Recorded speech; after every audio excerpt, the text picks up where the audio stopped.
കഴിഞ്ഞ ദിവസം മിസ്റ്ററി ബോക്സിന്റെ വീഡിയോ ഇട്ടപ്പോൾ എല്ലാവരും പറഞ്ഞു അതിൽ ഓരോന്നിലും ഡിഫറെന്റ് സാധനങ്ങളായിരിക്കുന്നു. എന്നാൽ പിന്നെ ഒന്ന് പരീക്ഷിച്ചേക്കാന്ന് വിചാരിച്ച് ഞങ്ങൾ പുതിയതായിട്ട് 2 നോടി വാങ്ങിച്ചുകൊണ്ട് വന്നു. ആദ്യം തന്നെ നമുക്ക് ഈ റെഡ് ബോക്സ് തുറന്നു നോക്കാട്ടോ. ഇവര് പാക്കേജിങ് എങ്ങനെയെന്നൊക്കെ പറഞ്ഞാലും അടിപൊളിയാണ്. നല്ല സ്ട്രോങ് ആയിട്ട് പാക്ക് ചെയ്തിട്ടുണ്ട്. ഇതിന്റെ ഉള്ളിൽ നിന്ന് ആദ്യം തന്നെ കിട്ടിയത് ഒരു മിഠായിയുടെ കവറായിരുന്നു കേട്ടോ. മറ്റേതിനകത്ത് ജീരക മിഠായി ആയിരുന്നു ഉണ്ടായിരുന്നത്. എന്നാൽ ഇതിനകത്തുള്ള ജീരക മിഠായി അല്ലായിരുന്നു. കുറെ ഷേപ്പിലുള്ള മിഠായികളുണ്ടല്ലോ, ഈ സ്റ്റാറിന്റെ ഒക്കെ പോലെ കല്ല് പോലെ ഇരിക്കുന്ന മിഠായി.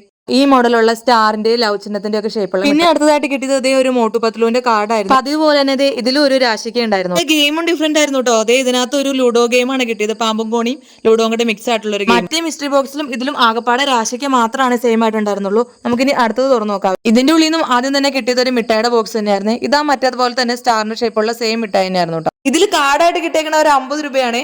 ഇത് പിള്ളേർക്ക് കളിക്കുമ്പോൾ 50 രൂപയ്ക്കായിട്ട് എടുക്കാം. പക്ഷെ ഒരു സൈഡ് മാത്രമേ ഉള്ളൂ കേട്ടോ, അപ്പുറ സൈഡ് പ്ലെയിൻ. രാശിക്ക പതിപോലെ തന്നെ ഇതിനകത്തുണ്ട് കേട്ടോ. ഇതിനകത്ത് ഗെയിമും ഡിഫറെന്റ് ആയിരുന്നു കേട്ടോ. ഒരു റോക്കറ്റ് വിടുന്ന പോലത്തെ റബ്ബർ ബാൻഡ് ഒക്കെ വെച്ചിട്ട് റോക്കറ്റ് വിടുന്ന പോലത്തെ നമ്മളിങ്ങനെ വലിച്ചു വിടുമല്ലോ, അങ്ങനത്തെ ഒരു സാധനമായിരുന്നു ഇതിനകത്ത് ഉണ്ടായിരുന്നത്. അപ്പോൾ സംഗതി എന്താണെന്ന് വെച്ചാൽ ഞങ്ങളിപ്പോൾ 3 എണ്ണത്തിൽ വാങ്ങിച്ചതിൽ 3ലും 3 ഡിഫറെന്റ് ഗെയിമായിരുന്നു, 3 ഡിഫറെന്റ് കാർഡായിരുന്നു. സെയിം ആയിട്ടുണ്ടായിരുന്ന രാശിക്കും പിന്നെ മിഠായി 2 എണ്ണത്തിൽ സെയിം ആയിരുന്നു, ഓരോന്നിലും ഡിഫറെന്റ് ആയിരുന്നു. അപ്പോൾ എല്ലാവരും പറഞ്ഞ പോലെ തന്നെ ഇതിനകത്ത് ഓരോന്നിലും ഓരോ ഡിഫറെന്റ് ആണ്.